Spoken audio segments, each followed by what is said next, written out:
Hello les illustros et bienvenue dans ce nouvel épisode du petit podcast. Dans la première partie, il sera question de Nosferatu de Robert Eggers et dans la deuxième partie, il sera question du futur film La Momie de Lee Cronin. Allez, c'est parti, on n'a pas le temps. Bienvenue dans le petit podcast et bonne écoute.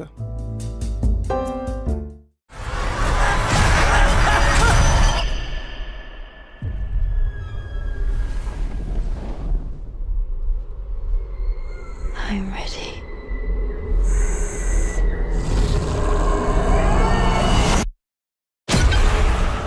Nosferatu est donc le nouveau long-métrage du réalisateur Robert Eggers. Nosferatu qui est sorti le 25 décembre 2024. Personnellement, je trouve qu'en termes de communication, c'est très intelligent de l'avoir sorti le jour de Noël, ça rajoute une ambiance particulière. Et Robert Eggers, qui c'est ? C'est le réalisateur également de The Witch en 2015, de The Lighthouse en 2019, ou encore de The Northman en 2022. Il adore les titres de films qui commencent par The. Du coup, je suis très déçu. Pourquoi il n'a pas appelé Nosferatu The Nosferatu ? Vous l'avez remarqué, ici, on se pose les questions les plus importantes. D'ailleurs, je viens de présenter très rapidement la filmographie du très talentueux Robert Eggers, mais Nosferatu au cinéma, de base, qu'est-ce que c'est illustre connu ? Eh bien, de base, c'est un long-métrage sorti en 1922, Nosferatu le vampire, réalisé par nul autre que Murnau, le papa également de l'incroyable long-métrage qu'est Faust. Ensuite, ça a été Nosferatu fantôme de la nuit, sorti en 1979 et réalisé par le grand Werner Herzog. Et enfin, ça a été L'ombre du vampire, sorti en 2000 et réalisé par Elias Merhige. Je sais pas si j'ai bien prononcé son prénom, si c'est pas le cas, je suis désolé. Bon, pour être tout à fait honnête avec vous, là, je répertorie les œuvres cinématographiques autour de Nosferatu les plus connues, parce que sinon, il y a eu Mimesis Nosferatu, sorti en 2018. Je suis en train de voir des images, et je suis en même temps terrifié et fasciné par ce que je vois. C'est vraiment très étrange. Et alors, pour vous la faire courte, sur les 3 œuvres cinématographiques autour de Nosferatu que j'ai citées, eh bien j'en ai vu qu'une seule des 3, à savoir Nosferatu de Murnau, parce que j'adore le cinéma de Murnau. Voyez le cinéma de Murnau, c'est beaucoup trop bien le cinéma de Murnau. Et pour vous la faire courte, sur les longs métrages réalisés par Robert Eggers, je les aime tous à peu près au même niveau. C'est des longs métrages qui me passionnent dans leur rapport, dans leur traitement sur le fantastique et l'onirisme. Notamment parce qu'ils convoquent tous, surtout The Northman, une imagerie qui me parle beaucoup, à savoir une imagerie issue du long métrage Axane, la sorcellerie à travers les âges, qui est l'un des films qui m'a le plus passionné de ma vie. C'est un film qui a 102 ans et qui n'a pas pris une ride, notamment en termes de terreur. Voyez Axane, la sorcellerie à travers les âges, c'est absolument ouf. En plus, il y a plusieurs versions du long métrage qui existent.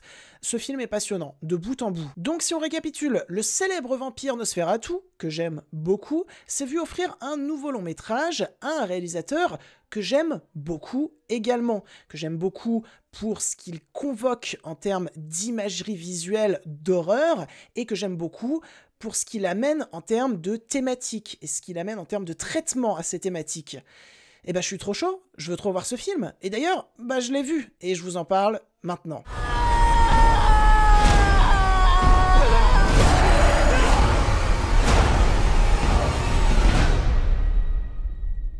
We are here encountering the vampire.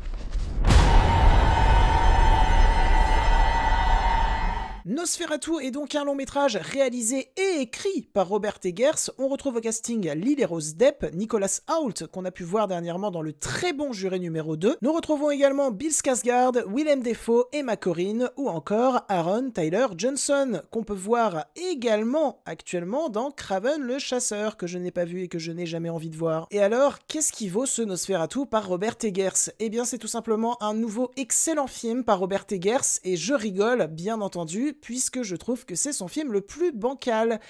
Mais il y a quand même des qualités. Rassurez-vous, il y a quand même des qualités. Et alors, avant de commencer par les qualités, parce que oui, en ce moment, j'aime bien commencer par les qualités, Nosferatu, qu'est-ce que ça nous raconte ? Eh bien, ceci. Nosferatu est une fable gothique, l'histoire d'une obsession entre une jeune femme tourmentée et le terrifiant vampire qui s'en est épris, avec toute l'horreur qu'elle va répandre dans son sillage. Et on va se mettre d'accord tout de suite, Nosferatu de Robert Eggers n'est pas un mauvais film. Je dis ça parce que je vois déjà pas mal de personnes s'affoler en mode « C'est le pire truc que j'ai vu cette année, pitié, retirez sa caméra à Robert Eggers, qu'il ne fasse plus jamais de long métrage !»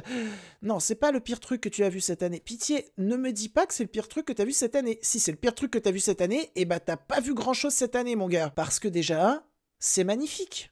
Plastiquement, le long métrage est assez unique. On retrouve ces teintes bleutées très chères à Robert Eggers, ces fameuses teintes bleutées très à la Haxan, donc très froides, qui vont se voir offrir au cours de scènes très graves, très tendues, une évolution assez pertinente, je trouve. Car s'il y a quelque chose qui m'a particulièrement marqué en termes de propos de fond lors de mon visionnage de Nosferatu, c'est à quel point on retire constamment les instants de bonheur aux personnages principaux. Tout d'abord, le long métrage se passe essentiellement de nuit, ce qui rajoute une ambiance lugubre. Ensuite, le long métrage se déroule entièrement en hiver, un hiver qui paraît extrêmement froid. Et quand les personnages sont complètement perdus, notamment dans une forêt, et qu'ils aperçoivent enfin une lueur d'espoir dans cette nuit froide et lugubre, eh bien, elle leur est tout de suite retirée, pour laisser place à du chagrin, à de la détresse même. Et le côté réellement angoissant dans tout ça, c'est le personnage de Nosferatu qui, même quand il est à distance de personnage, arrive à prendre possession d'eux, possession de leur bonheur, pour, encore une fois, leur laisser que du chagrin, de la détresse, ne leur laisser que des doutes existentiels qui sont extrêmement douloureux pour eux. Et donc, je trouve que c'est très bien montré à l'image. Je m'explique. Ces teintes bleutées, très froides, représentent en premier lieu, ça on l'avait tous compris, un univers très morne en termes de vie, en termes de joyeuseté. Mais alors dès que les personnages plongent corps et âme dans leur pire détresse, c'est à ce moment-là que ces teintes bleutées vont se marier, vont se confondre avec presque du noir et blanc, mais un noir et blanc extrêmement triste. C'est donc pas du noir et blanc, mais presque du noir et blanc. Et ce qui va être mis en avant lors de ces séquences-là, ce ne sont pas les décors, ce ne sont pas ce qui entoure les personnages, ce sont les personnages. On va mettre la lumière sur leur souffrance pour qu'on s'identifie de plus en plus à eux et qu'on soit en peine avec eux. Et je trouve qu'en termes d'horreur qui attrape le spectateur, en termes de stress qui attrape le spectateur, eh bien ça marche très bien, c'est un travail visuel d'orfèvre. Comme les précédents longs métrages de Robert Eggers, Nosferatu, que ce soit en termes de fond ou de forme, est extrêmement nihiliste. Mais c'est un nihilisme qui ne me dérange pas, je le trouve passionnant de bout en bout, tant c'est bossé à mort, que ce soit dans le fond ou dans la forme, et tant la forme répond parfaitement au fond et le fond répond parfaitement à la forme. Je ne peux que être passionné devant ce que je suis. Les nombreux personnages de la filmographie de Robert Eggers passent leur temps à embrasser, faire corps avec le fantastique, l'onirisme, mais le fantastique et l'onirisme tragique. Plus qu'embrasser ou faire corps avec cet onirisme inquiétant, c'est des personnages qui sont complètement absorbés corps et âme. Il y a un côté fataliste face à cet onirisme. Ils vont se faire bouffer par cet onirisme tragique, inquiétant, même parfois terrifiant, et ils ne peuvent rien faire. Robert Eggers ramène avec son cinéma sur le devant de la scène l'onirisme perturbant, l'onirisme qui terrifie, et c'est notamment pour ça que j'aime beaucoup son cinéma. Autre chose de très perturbant, mais également de très positif dans Nosferatu de Robert Eggers, c'est la performance de Bill Skarsgård en le comte Orlok. Alors oui, le visuel peut déplaire, mais au moins c'est un visuel radicalement différent, ils ont tenté quelque chose. Mais surtout, je suis assez impressionné par la stature, par le travail de la voix de Bill Skarsgård que je trouve réellement impressionnant. Autre chose de très positif dans le Nosferatu de Robert Eggers, la façon dont Robert Eggers dirige ses acteurs et actrices. Alors oui, ça peut paraître assez perturbant dans un premier temps. Pourquoi ? Parce que je suis persuadé que Robert Eggers a voulu diriger ses acteurs et actrices comme s'il dirigeait des acteurs et actrices d'un film des années 30-40. Alors oui, ça peut paraître daté, mais moi je trouve surtout qu'il y a beaucoup de passion dans cette direction d'acteurs et actrices, et donc je ne peux que aimer. Au-delà du fait que je trouve ça à propos, je trouve également que ça brise vraiment les codes de direction d'acteurs et actrices actuels. Donc c'est assez pertinent, ça rajoute quelque chose de perturbant, et ça sert vachement le film du coup, vu que c'est un film d'horreur épouvante. Mais, il y a un gros défaut pour moi qui ternit pas mal l'œuvre. Et ce gros défaut, c'est que notre cher Robert Eggers, eh bien, il s'est fait complètement dépasser par ses ambitions. Parce qu'il en a trop. Il en a vraiment beaucoup trop. Trop. À part la thématique que j'ai abordée un petit peu plus haut et que je trouve vraiment très soignée de bout en bout, dans Nosferatu, il y en a des tas d'autres, des thématiques, des tas d'autres qui font plus office de remplissage. Honnêtement, les passages qui m'ont passionné, c'est ceux avec Lily Rose Depp et Bill Skarsgård. Mais le reste...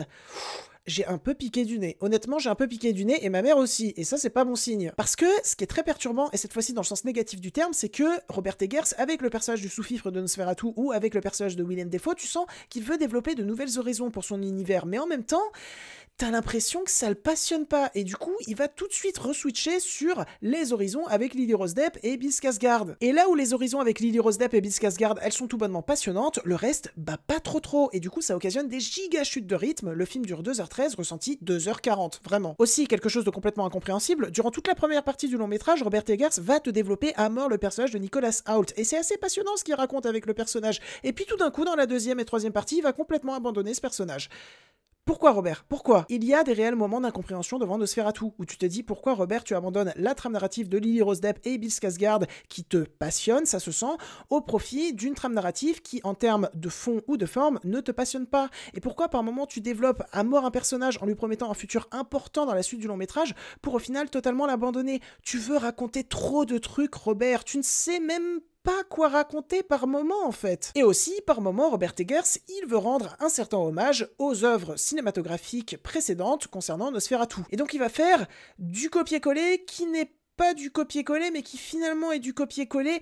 Ton film est malade, Robert. Tu veux raconter trop de trucs, tu veux faire trop de trucs, et par moment, moi, je suis complètement en incompréhension devant ça. Tu souhaites raconter et faire des trucs où on a l'impression que ça te passionne pas, que tu ne souhaites pas le faire, comme si le studio derrière le film t'avait forcé à faire ça. Il y a vraiment des moments où j'étais en totale incompréhension par rapport à ce qu'il se passait sur l'écran. Ton film boite, Robert, mais en fait, peut-être qu'il boite assez joliment, dans le sens que si le studio t'a rien imposé, que c'est toi-même qui t'es imposé des choix parce que tu voulais tellement raconter, tellement faire des trucs avec ton Nosferatu, bien que ça soit extrêmement imparfait, bah, je trouve ça plutôt beau. Je trouve que ce film boite assez joliment, parce que c'est un film d'un passionné, d'un réel passionné. Ça se sent. Juste en film, on dirait qu'il est parti en production, il est parti en tournage, alors que le scénario était qu'à sa V1.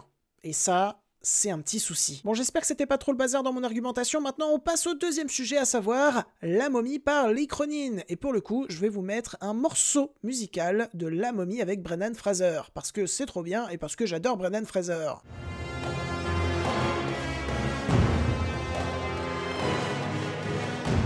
Donc, un nouveau film La Momie est en chemin après l'échec commercial et critique de La Momie 2017 avec Tom Cruise. Et ce nouveau film s'est vu confier à la réalisation Lee Cronin. Ah oui, non, vous voyez pas forcément qui c'est, donc je vais vous rappeler qui c'est. Première chose extrêmement positive concernant Lee Cronin, c'est un réalisateur irlandais, et j'adore l'Irlande.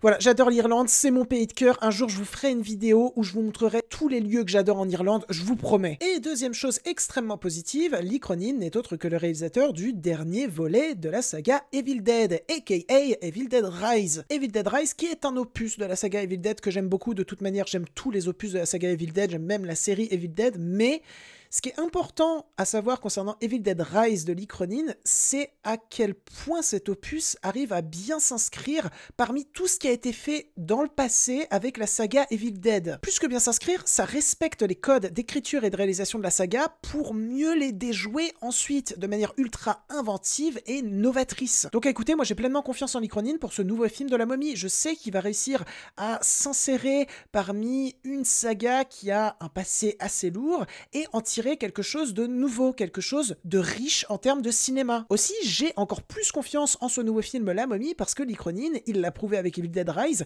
c'est quelqu'un qui aime bien les choses très cracra, les choses très je veux plus jamais revoir ça de ma vie tellement c'était dégueulasse. Donc, me dire qu'on va peut-être se bouffer le premier film La Momie ultra gore, vraiment j'ai trop envie de voir ça, J'espère que le studio derrière le long métrage va pas le restreindre dans ses idées gore, surtout qu'à chaque fois, elles sont ultra imaginatives et ultra jouissives. Et puis Lee Cronin, c'est quelqu'un également qui arrive à très bien manier ses inspirations. Toutes ces inspirations d'autres films, elles sont ultra digérées pour, encore une fois, nous servir quelque chose de nouveau, de surprenant. Donc j'ai très hâte, j'ai beaucoup d'espoir pour ce nouveau film La Momie. Sur ce, j'espère que cet épisode du petit podcast vous aura plu, intéressé, été divertis. Si c'est le cas, n'hésitez pas à le liker, le commenter et pourquoi pas à vous abonner à la chaîne. Ça fait plaisir, on est proche des 1200. Allez, let's go.